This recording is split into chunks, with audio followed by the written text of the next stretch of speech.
गुरु ब्रह्मा गुरु विष्णु गुरु देवो महेश्वरः गुरु साक्षात् परब्रह्म तस्मै श्री गुरुवे नमः। मन के द्वार प्रवचन सीरीज की ये 5वीं ऑडियो है, डिस्कोर्स है, कथा भी समझ सकते हैं। ये 5वां ऑडियो है जो शायद ये आपकी बहुत काम का हो।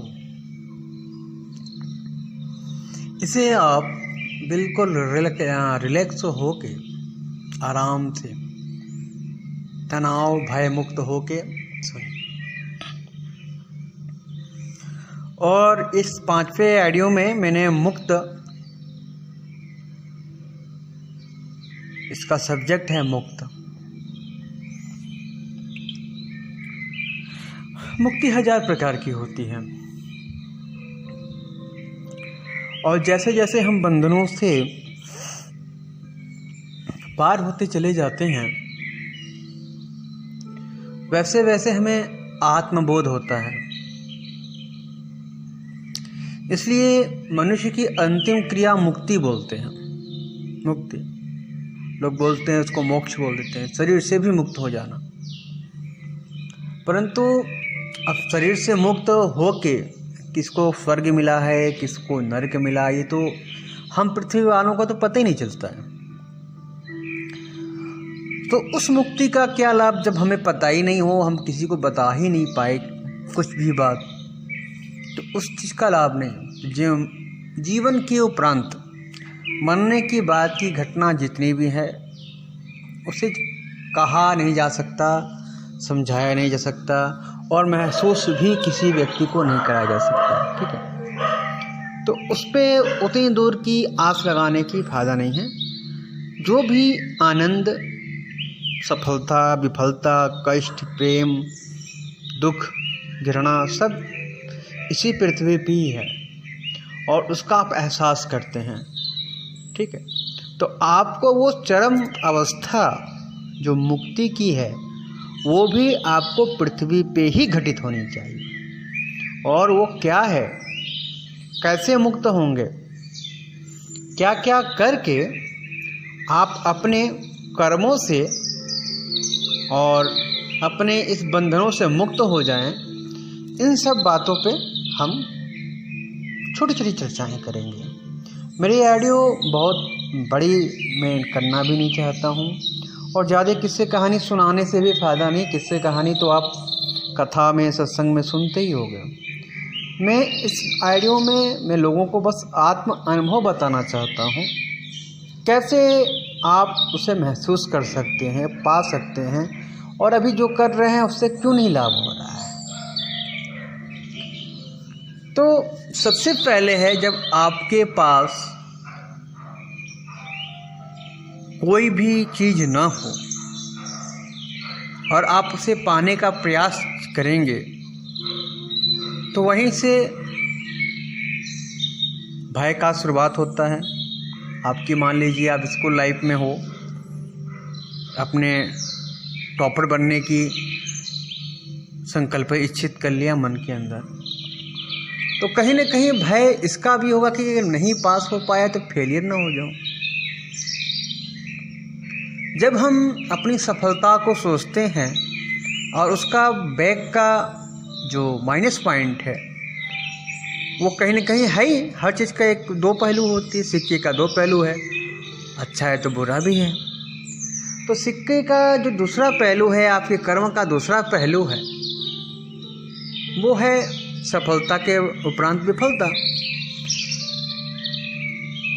उसको आप कभी कभी भय भी बोल सकते हैं। तो जब आदमी का भय या डर या शंका से वो मुक्त नहीं हो पाएगा तो बंधनों में लगा रहेगा। सिर्फ आध्यात्मिक होना ही काफ़ी नहीं है, सिर्फ धार्मिक होना ही काफ़ी नहीं है, सिर्फ ध्यानी होना ही काफ़ी नहीं है। इनसे किन कारणों से आप धर्म करते हो, कि पाप ना हो जाए। आप पढ़ाई क्यों करते हो कि फेल ना हो जाए। आप पैसे क्यों कमाते हो, पैसे नहीं कमाओगे तो निर्धन हो जाओगे।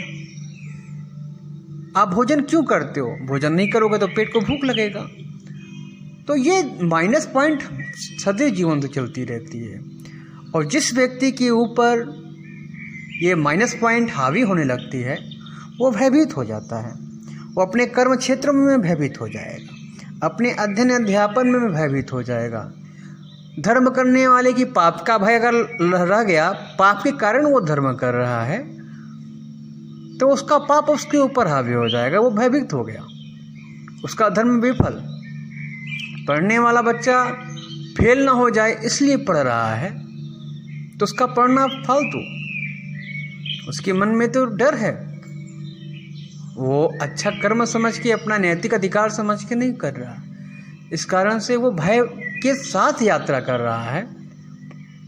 तो जैसे जैसे वो कमजोर होगा उसका भय बढ़ता चला जाएगा। वो चाहे धार्मिक व्यक्ति हो, चाहे बिजनेस व्यापार वाला व्यक्ति हो, चाहे घरेलू इंसान हो, सामान्य जनजीवन में यात्रा करता मनुष्य हो।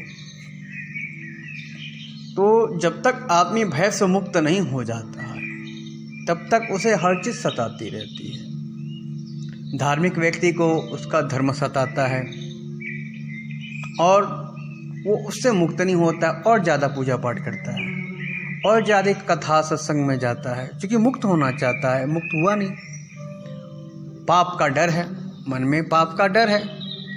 पाप होता किन कारणों से है उसका अध्ययन किए बगैर ज़्यादा से ज़्यादा जितनी धर्म ग्रंथ है, जितनी व्रत है, जितनी तपस्या है, सबको करने लगता है। तो वो मुक्त होने के बजाय और ज़्यादा उन नियमों को पालन, क्योंकि उसमें लिखी भाई ये काम करोगे आप तो पुण्य होगा, ये काम करोगे तो पाप लगेगा, ये दोष होगा, ऐसा ये नरक में जाना होगा। तो इन कारणों से वो मन में जो चीज़ पढ़ते हो, जो मैंने आगे के आईडी में बताया था, मन के भीतर जाने का मार्ग देखना, करना, सुनना, तीन ही चीज से अंदर जा सकती है, अच्छाई भी बुराई भी। तो जब आपने पुराणों का अध्ययन किया तो अच्छी बातों के साथ उसके माइनस लिखी हुई बातों का भी अध्ययन कर लिया, उनके पापों का भी अध्ययन कर लिया, तो वो आपके मन पे हावी हो गई। आप उससे मुक्त नहीं हो सकते, कब भी नहीं मुक्त हो सकते। वो डर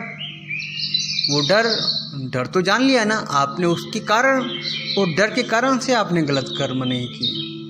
इस कारण से इनडायरेक्टली कहीं न कहीं अपरोक्ष रूप से आप पाप भी कर रहे हो।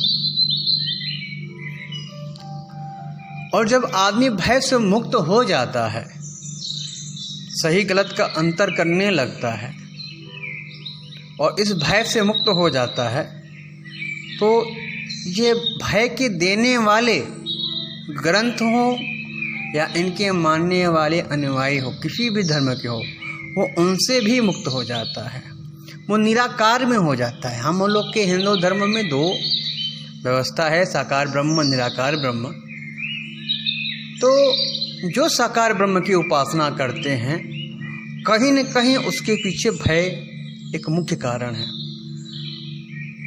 और जब व्यक्ति साकार ब्रह्म का उपासना करता है, क्योंकि वही मार्ग है, वो भी सीढ़ी है निराकार में जाने के लिए, साकार ब्रह्म की उपासना 1000% जरूरी है। तो आप जानोगे कैसे? आप आँख ही नहीं खोलोगे तो इस दुनिया को देखोगे कैसे? तो जो साकार ब्रह्म है वो दुनिया का स्वरूप है, वो उसकी आवश्यकता है। और जब आप उस आवश्यकता को जीवन पर्यंत करते करते मुक्त हो जाओ, जैसे शरीर से जैसे मुक्त होने की बात मैंने कही, उसे मुक्त हो जाओ, विलीन हो जाओ, खत्म हो जाओगे, तो उसका बाद में क्या हुआ किसी को पता नहीं। तो इसी लोक में साकार ब्रह्म की उपासना करो, शुद्ध ज्ञान का अध्ययन करके आत्मज्ञानवान होके साकार ब्रह्म से आगे जाके निराकार ब्रह्म को जानो। आपका जन्म परमात्मा ने क्यों दिया, आप पृथ्वी पे क्यों हो, आप इस शरीर में अभी तक क्यों हो, आप क्यों मेरे वॉइस को सुन रहे हो?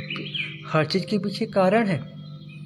जब उन कारणों का आप अध्ययन करने लगेंगे, आपका मनोवृत्ति शुद्ध हो जाएगी, तो आप जान पाएंगे कि आपकी जो अंदर सूक्ष्म ऊर्जा है, उस विराट ऊर्जा का अंश है, वो क्या चाहती है। वो जो विराट ऊर्जा है वो क्या चाहती है, आपके कानों के माध्यम से क्या सुनाई दे रही है आपको, आपकी आत्मा में क्या उतर रहा है।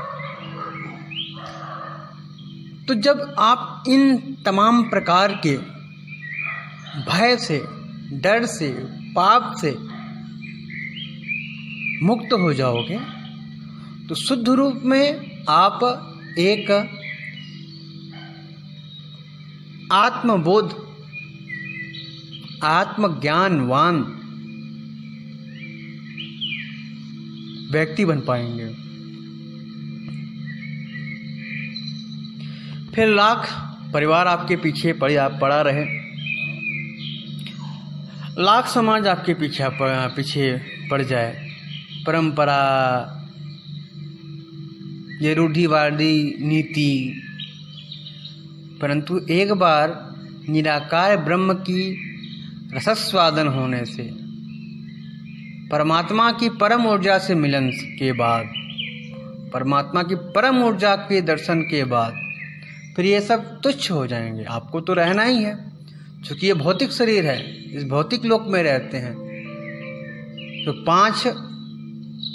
पंच तत्व का ग्रहण करना, उसके लिए कर्म करना, क्योंकि भौतिक युग में है, तो इस भौतिक तरह शरीर को जल, वायु, अन्न हर वक्त चाहिए, हर समय चाहिए। अच्छे कपड़े चाहिए, अच्छा भवन चाहिए, अच्छा स्वास्थ्य चाहिए। इसके लिए कुछ मूलभूत कर्म करने होंगे। जब तक इस भौतिक शरीर में है तो कुछ कर्म भी करने होंगे, परंतु कर्म क्या आप कर रहे हैं, कर्म का सार क्या है, कर्म शुभ है कि नहीं, ये कर्म अशुभ तो नहीं हो, अशुभता की ओर तो नहीं जा रहा है। बहुत से लोग निराकार को रसस्वादन करके भी इस कर्म जाल में, भाव जाल में चिंतन मनन करते करते फिर दुनिया में भटक जाते हैं।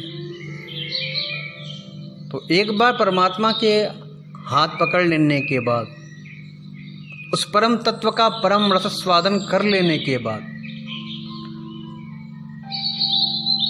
यहीं से अपने आप को संभालने का बहुत बड़ा जिम्मेदारी इस भौतिक जीव पे आ जाती है। और जो जीव परमात्मा के इस ऊर्जा स्वरूप जीवन को जान लेता है, निराकार का दर्शन कर लेता है, वो फिर कभी इस भौतिकता में नहीं फंसता। रहना तो से इस युग में ही है, पर वो परम शांति, परम आनंद, परम सुख हर वक्त उसके साथ चलता रहता। वो जिधर से भी गुजरता है, आनंद की लहर दौड़ने लगती है। जहाँ बैठता है वहीं आनंद का लहर दौड़ने लगता है। तो इस परम आनंद और परम मुक्त अवस्था के लिए जीव को, मनुष्य को, परमात्मा के बनाए भय इस अंशी को कुछ तपस्याएं करनी होंगी। इतना सरल नहीं है साकार से निराकार को मान लेना। साकार में आपको मूर्ति दिखती है, देवी देवता देखते हैं, उसको साक्ष्य मानने के लिए तमाम ग्रंथ हैं, तमाम पंडित पुरोहित हैं जो उसके साक्षी हैं, बताते हैं कि ये हम हैं। परंतु निराकार में कुछ भी नहीं है। निराकार में केवल और केवल ही भाव है। तो ये आइडिया और लंबी ना हो, इसलिए इस पॉइंट को यहीं तक रखते हैं। मुक्ति के लिए मुक्ति की मैंने 7 पॉइंट बनाए हैं, जो अलग अलग करके अलग अलग ऑडियो में मैं भेजूँगा। ये साकार और निराकार, ध्यान, अध्यान, बुद्ध और बुद्धत्व, ज्ञानी, अज्ञानी, इन सब से परे की बात है। अगर आपको इस ऑडियो में समझ आती है, रस आती है, तो आप इतना ज़रूर जानें कि परमात्मा का कुछ अंश, कुछ समय आपके भीतर उतरना शुरू हो गया है। अगर आपको निराकार का प्यास है, इस ऑडियो को सुनते सुनते आपके शरीर में निराकार की भावना घटित होनी शुरू हो जाएगी। इसके लिए उम्र की ज़रूरत नहीं। किसी को 5 साल में हो जाता है और किसी को जीवन पर्यंत वो मुक्ति वाली भाव दशा मरने के बाद भी नहीं हो पाता है। तो हमारा प्रयास है कि इस पृथ्वी लोक में रहते रहते उस आनंद, उस परम शक्ति, परम रसस्वादन हर जीव को कराया जा सके। हर जीव सुख, स्वास्थ्य, आनंद, प्रेम, ज्ञान के साथ इस पृथ्वी लोक पे विचरण करे और तमाम जीवों के प्रति जो उसकी जिम्मेदारी है, जो परमात्मा ने उसके लिए ही बनाया है, परंतु अज्ञानतावश वो कुछ सीमाओं में ही बंध के रह गया है। उन तमाम जानकारियों को वो जान पाए और उस तमाम परिधि में घूमे और अपने परमात्मा के दिए हुए उस ऊर्जा को सबको बांटे। तो अभी इस ऑडियो में इतना ही है। तो उम्मीद करता हूँ परमात्मा का परम चिंतन करते करते आपको निराकार का रसस्वादन हो, ऐसी मेरी कामना है। धन्यवाद। गुरु ब्रह्मा गुरु विष्णु गुरु देवो महेश्वरः गुरु साक्षात् परब्रह्म तस्मै श्री गुरुवे नमः। मन के द्वार प्रवचन सीरीज की ये 5वीं ऑडियो है, डिस्कोर्स है, कथा भी समझ सकते हैं। ये 5वां